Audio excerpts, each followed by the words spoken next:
এই বেজি করে কি সাপরে নিয়ন্ত্রণ করে, কিন্তু এই সরকারে দেখা যাচ্ছে বিভিন্ন জায়গায় রাসেল ভাইপার আছে, কিন্তু বেজি ওই পরিমাণ নাই যে এই সাপরে ধরবে মাননীয় স্পিকার। আর এনবিআর এর মতিউর রহমানকে ধরলে একটা ছাগল ছাড়া এই লোকটা তো আপনি আনতেই পারতেন না। ছাগলের কাণ্ড হওয়ার কারণে বেনজিও সাবেক আইজিপি উনি এত বড় হয়ে গেলেন, মন্ত্রণালয় জানলো না, মাননীয় স্বরাষ্ট্রমন্ত্রী জানলেন না। এই বাচ্চাটা এত বড় হয়ে গেল, আর কিছুদিন সুযোগ পাইলে পুরা গোপালগঞ্জ কিনে ফেলতেন এই বেনজির সাহেব। তারপরে এইটার দায় এই মন্ত্রণালয় এড়াইতে পারে না মাননীয় স্পিকার। এখন আপনারা কালো টাকা সাদা করবেন, আমার কোনো অসুবিধা নাই। যদি মনে করেন টাকা রয়ে গেছে, কিছু টাকা জমানো বা বিভিন্ন অলস টাকা রয়ে গেছে, এইটারে সাদা করবেন, কোনো অসুবিধা নাই।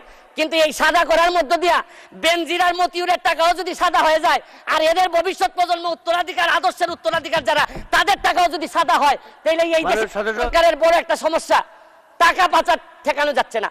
আপনি দুর্নীতি করলে তো অর্থনীতিতে নিয়ে আসা যায়, টাকা পাচার হয়ে গেলে যে দেশে যায় এই দেশের অর্থনীতির বাজেট হয়ে যায়। আরে আমরা বঙ্গবন্ধুর খুনিরে আনতে পারি না, আর টাকা পাচার করে এই টাকা ফেরত আনবো কিভাবে? এইটাকে 2.5 লক্ষ কোটি টাকার লোন নেওয়া হবে, 1.5 লক্ষ প্রায় নেওয়া হবে হচ্ছে গিয়ে ব্যাংক থেকে। আমি মাননীয় প্রধানমন্ত্রী থাকলে বলতাম যে এমপি হওয়ার পর একটা গাড়ি কিনছি 1 কোটি টাকা দিয়ে, 50 লক্ষ টাকা লোন নিছি সাউথ ইস্ট ব্যাংক থেকে। এই লোন আর লোনের যে ইন্টারেস্ট, এটার কারণে রাতে ঘুম আসে না। মাননীয় প্রধানমন্ত্রী যে কিভাবে ঘুমাবেন এটা একমাত্র উনি জানেন। প্রায় 2.5 লক্ষ কোটি টাকার ঋণ উনার মাথার উপরে থাকবে সব সময়।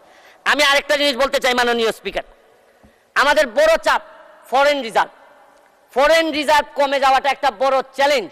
রাজস্ব নীতি করতে গিয়ে সংকোচন সবই ঠিক আছে মাননীয় স্পিকার, কিন্তু আমরা নিজেরা এমপিদের উপরও সংকোচন শুরু হয়ে গেল। আমাদের গাড়ির উপরও 25% একটা প্রস্তাবিত বাজেটে চলে আসলো মাননীয় স্পিকার।